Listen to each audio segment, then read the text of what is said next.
Bonjour à toutes et à tous. Bienvenue dans ce deuxième épisode de la série Droit comme un arbre. Dans le premier épisode, on a parlé des contentieux climatiques et comment ils peuvent être une arme pour la société civile pour agir pour le climat. On a évoqué notamment l'affaire du siècle qui avait démarré en plein mouvement des Gilets jaunes. On est alors en 2018 et toute une frange de la population fait entendre sa colère face au projet de nouvelle taxe carbone du gouvernement. Une colère, longtemps contenue, qui éclate tout à coup.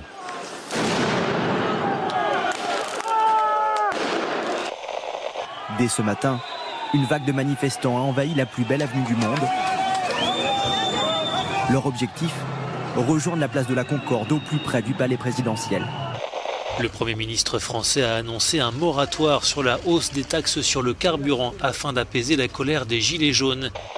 Nous sommes entrés en novembre dernier dans une crise sociale en portant haut notre ambition de financer la transition écologique par une hausse de la taxe carbone. Nous nous sommes trompés sur la méthode, pas sur l'ambition.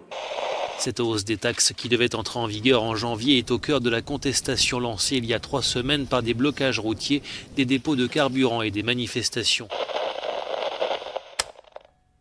À ce moment précis, en France, on sent comme une nette opposition entre les élites, qui parlent de fin du monde, et le peuple, qui parle de fin du mois.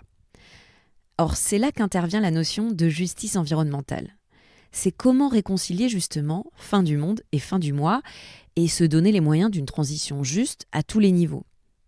Donc dans cet épisode, on va se demander à la fois qui sont les plus vulnérables au changement climatique et qui subit le plus le coût de la transition.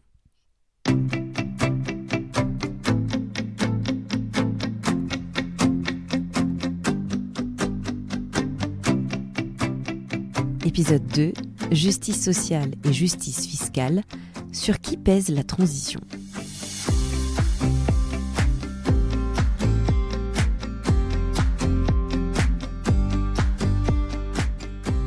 Dans cet épisode, vous allez entendre 2 entretiens pour le prix d'un.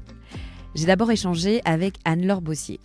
Oui, donc je suis Anne-Laure Bossier, je travaille au Centre de sociologie des organisations à Sciences Po comme chargée de recherche CNRS et je travaille sur la question des risques environnementaux, des risques socio-environnementaux, la question aussi de la comparaison des politiques de protection contre ces risques en Europe, principalement liés au changement climatique.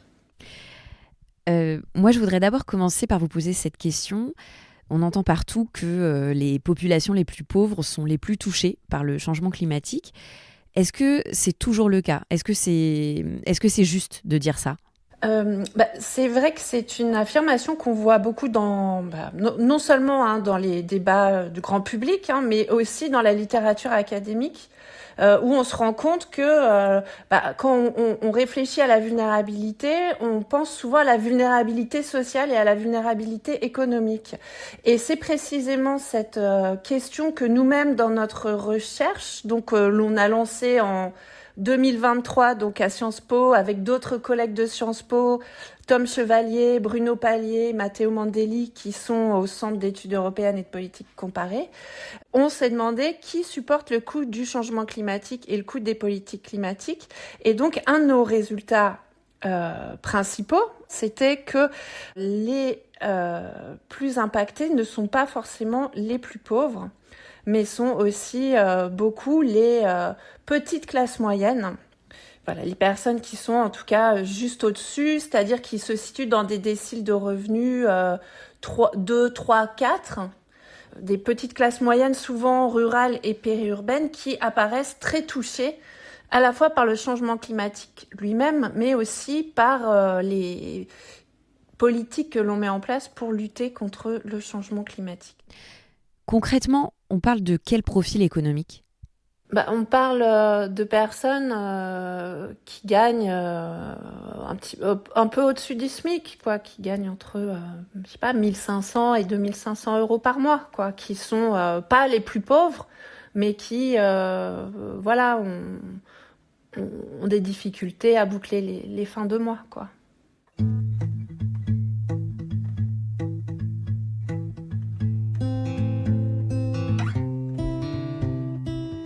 les personnes que l'on décrit dans nos recherches correspondent vraiment à la démographie des Gilets jaunes, quoi. Ce sont ces mouvements de la France modeste qui travaillent, périurbaine ou rurale, et qui a déjà beaucoup de mal à boucler les fins de mois et qui du coup n'a pas été en mesure d'absorber ces coûts supplémentaires liés à la transition écologique.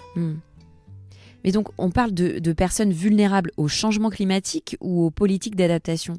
Parce que vous, dans vos recherches, vous faites la différence entre les risques directs et indirects, c'est ça ?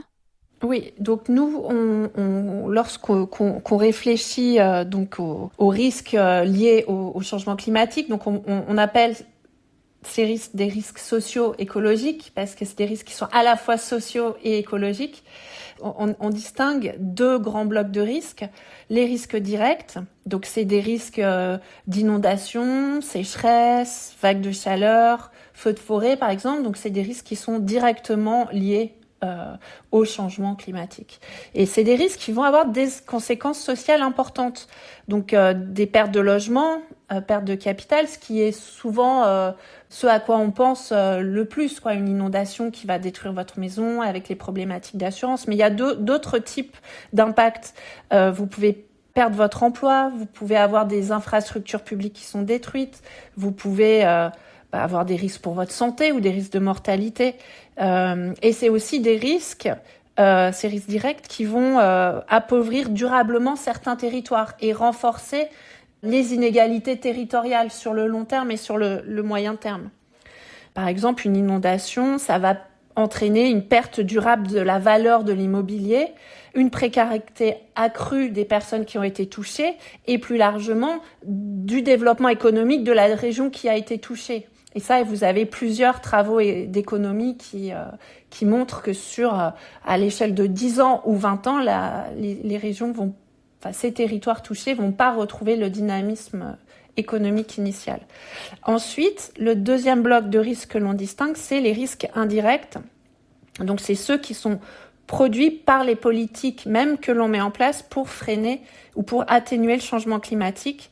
Donc, c'est des risques qui sont liés à l'augmentation du prix de l'énergie, liés par exemple à la taxe carbone, des risques qui sont liés donc à l'augmentation du coût du chauffage, aussi au coût de la rénovation des logements, des risques sur l'emploi qui sont liés aux restructurations industrielles dans l'automobile, par exemple, dans l'acier, dans la chimie, et au fait donc d'occuper des emplois carbonés. Et donc dans notre recherche, on étudie de façon parallèle en fait les profils à risque à la fois direct et indirect. Ok. Et donc, les petites classes moyennes touchées que vous identifiez dans vos recherches, est-ce qu'elles sont davantage vulnérables au risque direct ou au risque indirect ?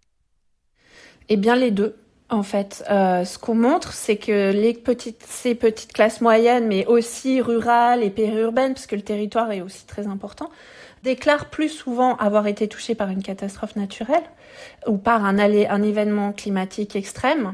Et ça, c'est vrai que c'est assez nouveau parce que jusqu'à récemment, en tout cas, la plupart des recherches disaient que les personnes les plus à risque de catastrophes naturelles sont vraiment les personnes les plus pauvres, quoi, les plus vulnérables. Et c'est encore vrai, c'est très vrai.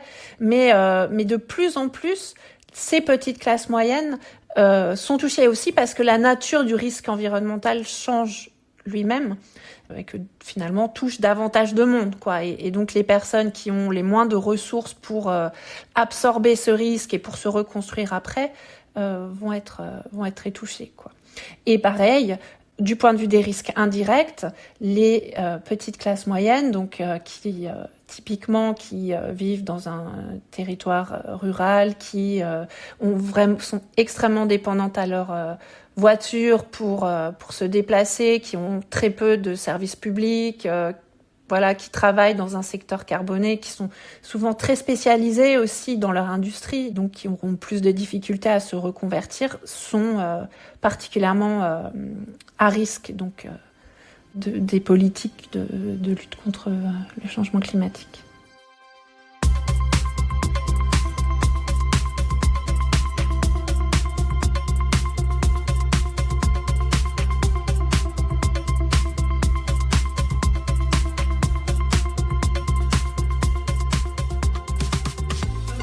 Et donc nous, dans notre recherche, on développe... pour nous, ce risque environnemental va être déterminé à la fois par la question de l'exposition au risque. Donc l'exposition au risque, c'est où est-ce que vous habitez, dans quelles conditions vous habitez, est-ce que vous êtes dans zone inondable, est-ce que vous êtes dans une zone de retrait gonflement des argiles. Vous avez aussi la dépendance au carbone. Est-ce que vous travaillez dans un secteur que l'on dit carboné? Est-ce que vous vous déplacez en voiture? Est-ce que vous avez un mode de vie donc, qui dépend beaucoup des émissions de CO2? Et le troisième élément, c'est la vulnérabilité sociale. Et donc, aussi les niveaux de revenus, etc., entre autres. Mais c'est qu'un seul élément, en fait. Et il faut vraiment prendre en compte ces trois éléments-là, parce que sinon, on a une mauvaise appréhension de qui est à risque, une appréhension partielle de qui est à risque. Et c'est là où, justement, des inégalités peuvent non seulement advenir, mais se renforcer, en fait. Alors justement, quel est le risque quand on ne prend pas en compte tous ces facteurs et qu'on retient que les vulnérabilités économiques? En fait, en faisant porter les coûts de la transition sur des profils particulièrement à risque et peu ciblés, on renforce d'une certaine façon des inégalités qui existent entre le monde rural, les monde urbain, des inégalités de transport, de services publics qui, d'une certaine façon, contribuent aussi à ce phénomène-là. Et ce qui est important de voir, c'est que, ce qu'on a vu avec le mouvement des Gilets jaunes, c'est que c'est le fait de faire porter le coût de la transition sans aide sur ces populations suscite aussi un rejet des politiques écologiques et des politiques climatiques et un rejet de la transition. Mais il y a un risque d'opposition et un risque de vote pour des partis anti-climat, clairement, des partis anti-transition. En fait, le risque, c'est vraiment que la transition... c'est le backlash, comme on dit, quoi, le refus de porter ces coûts que l'on juge injustes.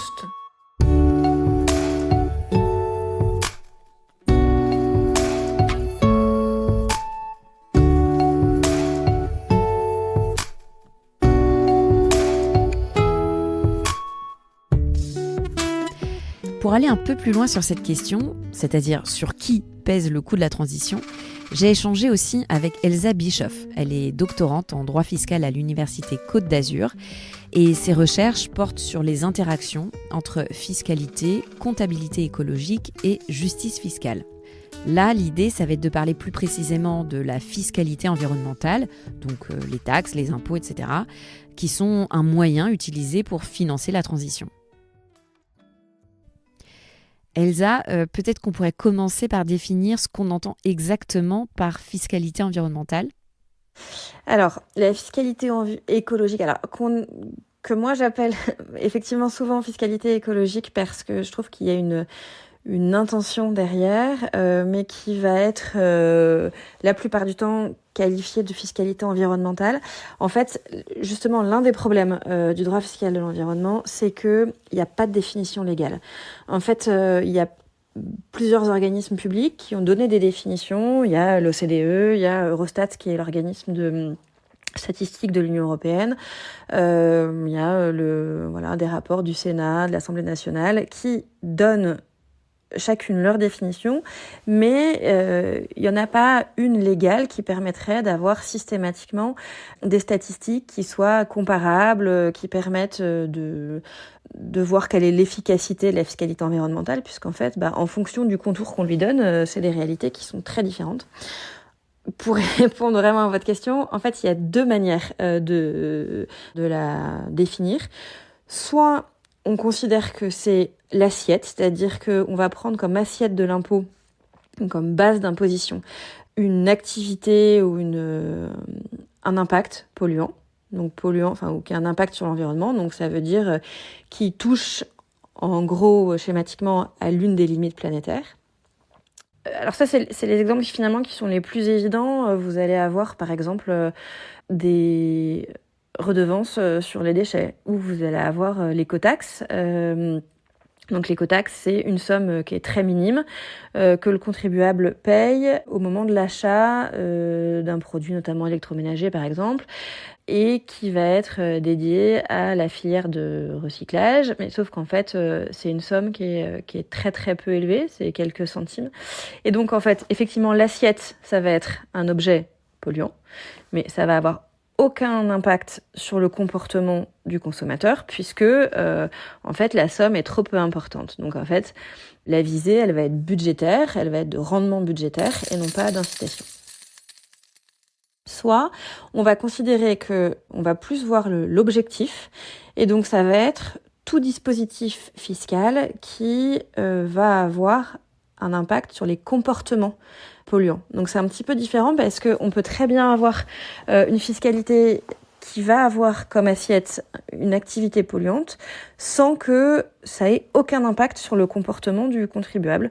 Et à l'inverse, on va pouvoir agir sur des subventions et des allègements fiscaux qui vont pas forcément prendre comme assiette une activité polluante, mais qui vont, elles, avoir un effet sur le comportement des contribuables. Donc, voilà, c'est vraiment deux définitions. Et pour expliquer pourquoi c'est important et pourquoi, en fait, le fait qu'il n'y ait pas de contour précis, c'est problématique, c'est qu'on peut aller de l'ordre de 1 à 10 sur ce que ça représente en termes de recettes, en fait.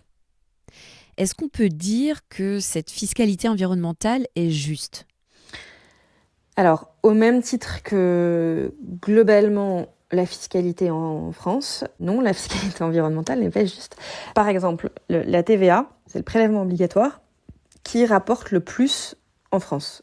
C'est 29% des recettes nettes fiscales de l'État contre, pour avoir un ordre d'idée, alors l'impôt sur le revenu arrive pas très loin derrière avec 27% et l'impôt sur les sociétés 15%. Donc vraiment la TVA c'est l'impôt le plus rentable.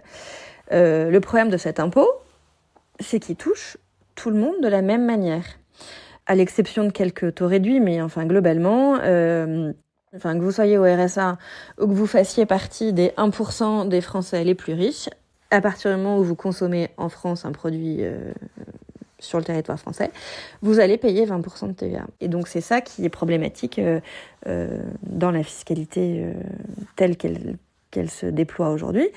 Et puis c'est exactement le même système en fait pour la fiscalité environnementale. En gros, quel que soit le produit, vous allez payer la même chose, quel que soit votre niveau de revenu. Voire même, ça va être pire parce que certains secteurs très polluants sont subventionnés ou font l'objet de crédits d'impôt. Et pas forcément les produits de première nécessité ou les produits qui vont être consommés par les populations les moins aisées. Et donc, un exemple ultra emblématique, c'est le ferroviaire versus l'aérien. Il y a très peu de subventions pour le transport ferroviaire, qui est le moins polluant, vraiment le mieux. Donc, il est moins développé, il est pas du tout accessible financièrement.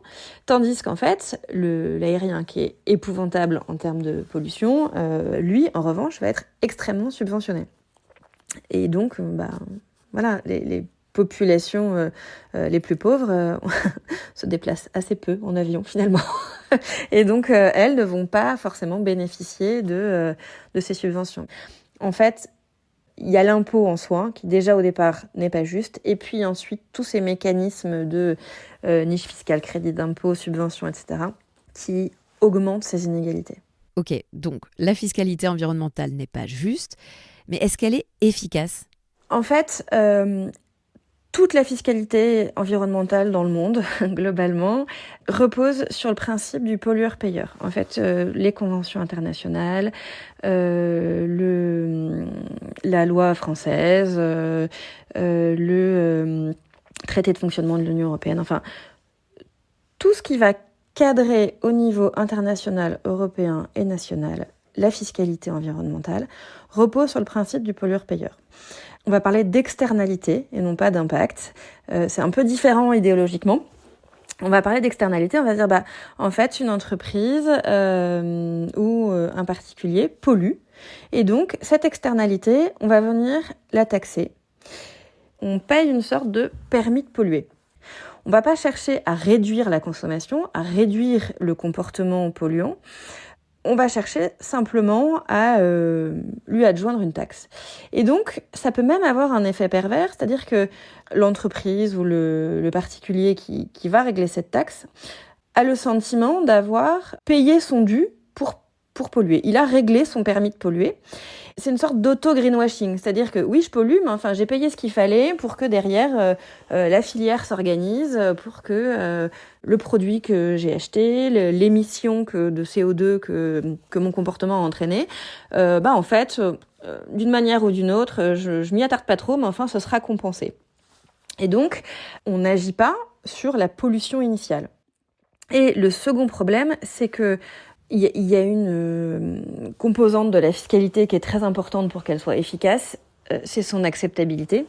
Et en fait, alors on le voit avec l'exemple que tout le monde connaît, c'est celui des gilets jaunes. En fait, c'est une taxe qui a été perçue comme très injuste parce que elle venait peser encore plus sur le budget de ménages qui avaient déjà un pouvoir d'achat extrêmement réduit, sans qu'il y ait d'alternative. En fait, une fiscalité, en gros, pour qu'elle soit juste, il faut qu'il y ait des politiques publiques qui les accompagnent.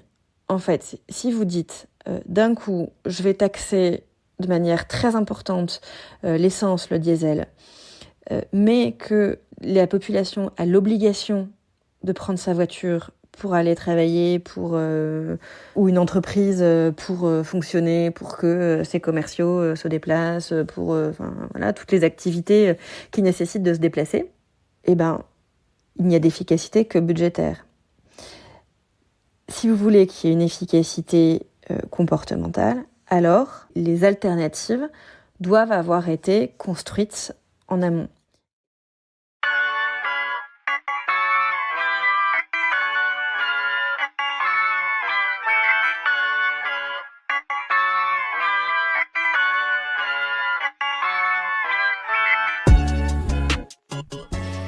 On arrive à la fin de cet épisode. J'aurais pu vous proposer une conclusion intelligente, claire et concise, mais en fait, Anne-Laure Bossier le fait déjà naturellement et parfaitement. Donc, je vous laisse avec ces derniers mots. Je dirais le message le plus important que l'on essaye de véhiculer, c'est que la transition environnementale, c'est une question qui est avant tout sociale. Donc, pour nous, on appelle ça la transition sociale écologique. Donc avec l'idée que, en fait, si on prend pas en compte les dimensions sociales, les vulnérabilités sociales, la distribution injuste ou en tout cas inégale des coûts de cette transition, en fait, politiquement, ça va coincer et cette transition sera pas forcément possible si on la prend en compte que d'un point de vue purement technique, quoi. Et qu'on ne considère pas assez sa dimension sociale. Donc il faut véritablement essayer de réfléchir à l'acceptabilité sociale de ces politiques. Et pour réfléchir à cette acceptabilité sociale, il faut comprendre qui est à risque, qui supporte le coût de cette transition, qui est-ce qui est touché par les aléas climatiques. Et il faut proposer des formes de compensation, des formes de réparation à ces personnes-là qui sont le plus vulnérables, quoi. Vous venez d'écouter le 2e épisode de la série Droit comme un arbre, un podcast du projet JUSCOP, Justice énergétique, l'énergie comme un commun, financé par le programme de recherche PUCA ainsi que par l'ADEME et imaginé par Blanche Lormeteau, chargée de recherche au CNRS. À très vite.